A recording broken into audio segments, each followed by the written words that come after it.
So to write this out, how do you do it? First off, the and is the decimal. Okay, the and is your decimal point. What goes in front of the decimal point?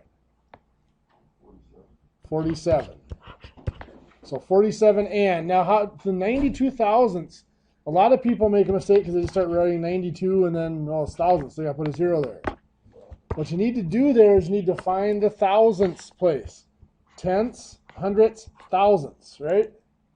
Then the 92 has to end in that thousandths place. So 92 goes here, the 0 has to go up front.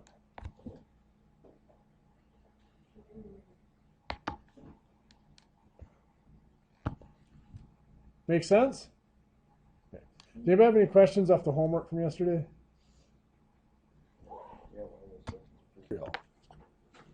So today our new topic is going to be percents. To understand how percents work, you first have to understand the word percent. And percent is actually two separate words. Per, if you think of miles per gallon or dollars per hour, miles per hour, that means for each or out of. And then cent, if you think of years in a century or cents in a dollar, it means 100. So percent literally means out of 100. So if you have 38%, that literally is the ratio, 38 out of 100. In fact, it's that simple to turn a percent into a fraction. You just put it over 100 like that. Now, if we were turning that into a fraction, we wouldn't leave it as 38 over 100. We would want to do what to it? Reduce it. Both of those numbers can be divided by 2. 38 divided by 2 is 19. 100 divided by 2 is 50. 1950. So, what would 85% become as a fraction? 85 over 100, and both of those can be reduced by 5,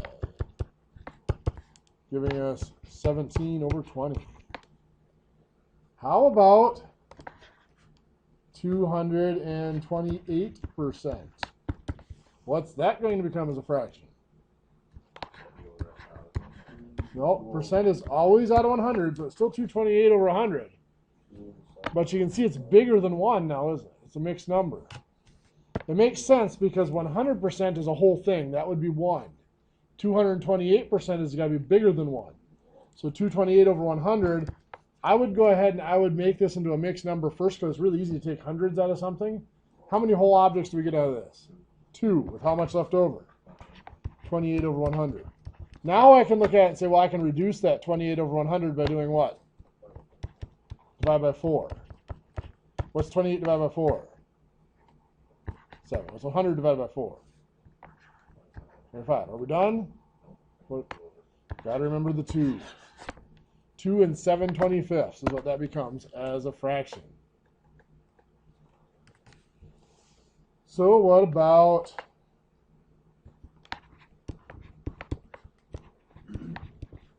37.5%? How are we going to turn that into a fraction? Yes, 37.5 over 100. Now, we don't like having decimals within our fractions. But when we were dividing by decimals, what's that? Yeah, you'd end up being 1,000. When we were dividing by decimals, we got rid of the decimal point by multiplying by 10 or 100 or 1,000. Do the same thing here. There's one decimal place, so we're going to multiply by 10. So that's 37.5 becomes 375 after multiplying by 10. 100 times 10 is 1,000. Now, of course, both of those can be divided by what? 25 will work. 375 divided by 25 is 15. 1,000 divided by 25 is 40. We can still divide by 5. 37.5% is 3/8. How about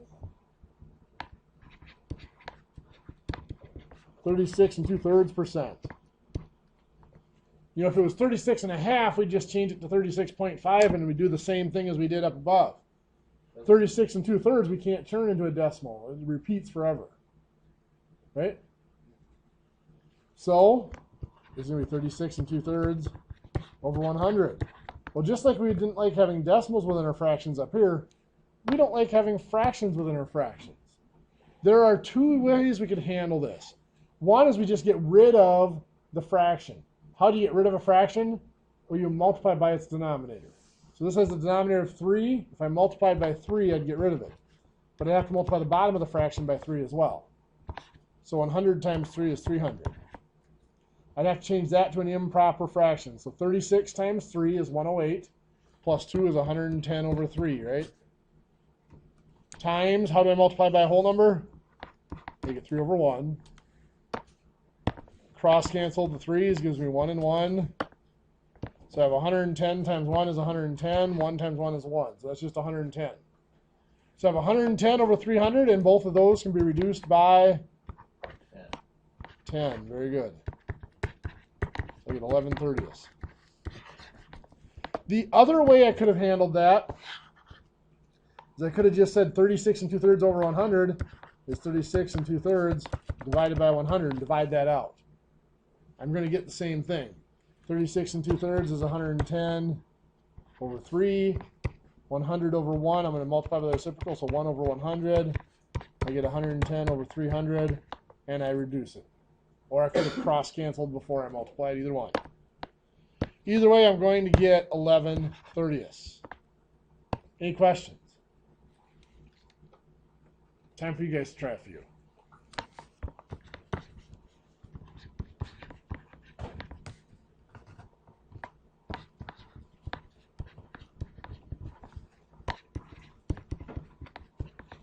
Turn those 3 into fractions. Okay, so for the first one, 470 over 100. I'm going to change it to 4 and 70 hundredths. And then 70 hundredths can reduce to 7/10. 4 and 7/10. How many of you had that? Any questions on it? Okay. 12.5% is 12.5 over 100. We multiply by 10 to get rid of the decimal. 125 over 1,000. Reduced by 125 gives you 1/8. How many of you had that? Anybody like 5/40 or anything like that? Didn't reduce it all the way? Okay, any questions on that one? 183. Or sorry, 18 1/3% is 18 1/3 over 100. If you divide 18 1/3 by 100, you get 11/60. How many of you had that one? 11/60. 11/20. So I'm going to do 18 1/3 divided by 100. 18 1/3 is 55/3 times 1 over 100, which is 55 over 100. Divide by 5, or sorry, 55 over 300, divide by, this one's the 300, divide by 5, gives you 11 over 60. Okay. Next, let's start to convert a percent into a decimal. We said that 38% literally means 38 over 100. Well, 38 over 100, if we leave it like that and go straight to a decimal, remember, to go from a fraction to a decimal, you divide the numerator divided by the denominator. Well, 38 divided by 100 is easy. That's 0.38. In fact, every percent, when you change it to a decimal, can be thought of as just dividing by 100. And when you divide by 100, you're just moving the decimal point 2 spots to the left. So 71% is going to become what as a decimal? 0.71. 238% is going to become what as a decimal? 2.38. 9% is going to become what as a decimal? 0.09. 3.9% is going to become what as a decimal? 0.039. 8.5% is going to become what as a decimal? 0.085. Good. We change that to 8.5%. Then we move the decimal point. Now think for a second before you answer this one. 1/4% becomes what as a decimal? There it is. 0.0025. Change it to 0.25, it's still a percent, then you still have to divide by 100 to move the decimal point. A lot of people want to answer that as 0.25%. But if you think of benchmarks, when I deal with percents, I talk about benchmarks a lot. 1% is 0.01. 1/4% has to be smaller than that. So that cannot be 0.25. It has to be 0.0025. So changing a decimal into percent is relatively simple, or percent into a decimal is relatively simple. Going the other way, a decimal to a percent is also pretty simple. If I have 0.61 and I want to make it into a percent, well, 0.61 is out of 1. A percent is out of what? 100. So to make that out of 100, I would, just like I would a fraction, I have to multiply by 100 on bottom to turn 1 into 100. I have to multiply by 100 on top. 0.61 becomes 61. 61 out of 100 or 61%. So changing a decimal into a percent is just reversing the process. We're multiplying by 100, which just moves the decimal point 2 spots back to the right. So if I have 0.39, what's that going to become as a percent? 39%. If I have 0.2, what's that become as a percent? 20%. 0.084, what's that become as a percent? 8.4%. 7, what's that become as a percent? 700%. Right? Move the decimal 2 spots. You guys get the picture. To turn a fraction into a percent, we're going to start out with one that you most of you will know. 3/4 is what percent? 75%. If you didn't know that was 75%, there's a few things you could have done. You could have turned it into a decimal. 3 divided by 4 is 0.75, and then move the decimal point 2 spots to make it 75%. Which works with that one, but there are some that it doesn't work with. Another way you could do it is read your fraction. Instead of just 3/4, say it's 3 out of 4, and a percent is out of 100. So you have to figure out what goes up here. So you're looking at 4 times 25 is 100. So 3 times 25 is 75. So it's 75 out of 100, or 75%. Well, it's not always so simple as that. We might have something like 5/8. Well, 5 out of 8, trying to figure out how much that would be out of 100. If I'm looking at this, what do you multiply 8 by to make it 100? Well, it's not real easy to see right off. So what you do is you do 100 divided by 8 to get that number, right? It's going to be 12.5. So what do you have to do to the 5? Multiply it by that 12.5. So you're taking the 5 and you're multiplying it by the result that you divided here. Does that make sense? So if you look at that, it's 5 times 100, 5 times 100, then divided by the 8. And since this happens often enough, this is called a proportion, where you have one fraction equals another fraction.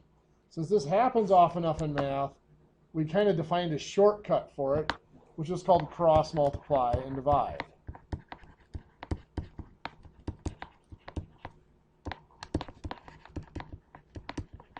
So when you have a proportion like this, 2 fractions where one number is missing, there will always be 2 numbers that are diagonal to each other. In this case, the 5 and 100. You multiply those 2. 5 times 100 is 500. Then you divide by the third number that's on the other diagonal by itself. Divide by 8 gives you 62.5. So 62.5 out of 100 is 62.5%. So what if I have 3/7? Well, turning that into a percent, 3 times 100 is 300, divided by 7 is going to give us 42.857143 approximately.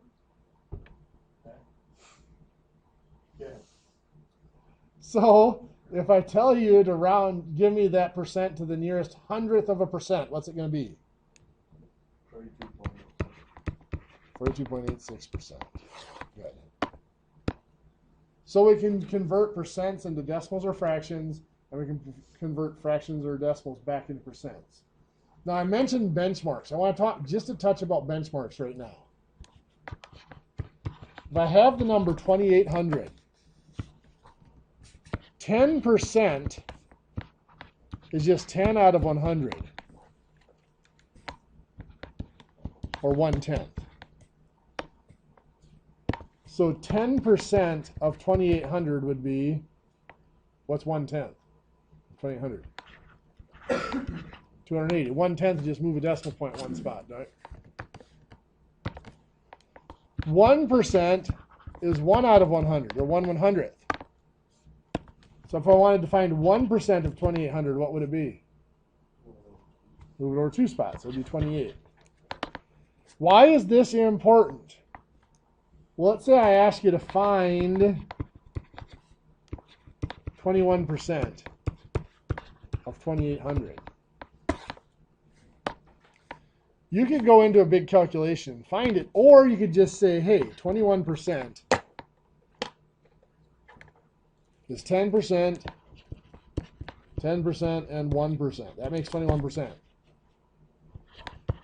So it's 280, 280, and 28, which is going to be 588. That is 21% of 2,800. Now you could have done 280 times 2 if you'd rather do it that way instead of adding it to itself. There's all sorts of ways you could have done this. But you can see benchmarks can actually be used to calculate a lot of relatively common percents. And there are other benchmarks. You could have 50%, which of course is just 1/2. Some numbers it's really easy to find half of them. Well, you can find 50%. You can use 50% as a benchmark. Sometimes 5% isn't bad. If you find 10%, 5% is half of the 10%. Or if you can find 50%, you move the decimal point over from the 50%, you get 5%. There are different, and I'm not going to go here and show you how I use the benchmarks. It's something that you can use yourself, and everybody's going to see a different pattern. Like if I wanted to do 42%, some of you might look at that as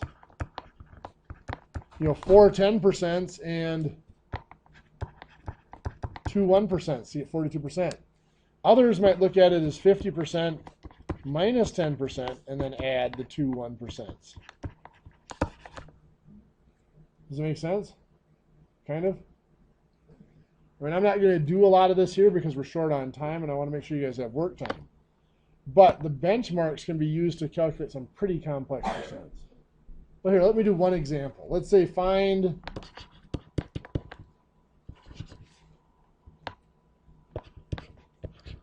47% of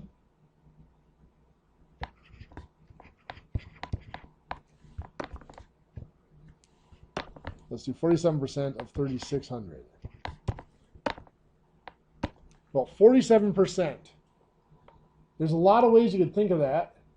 I'm going to look at it as 50% minus 3%.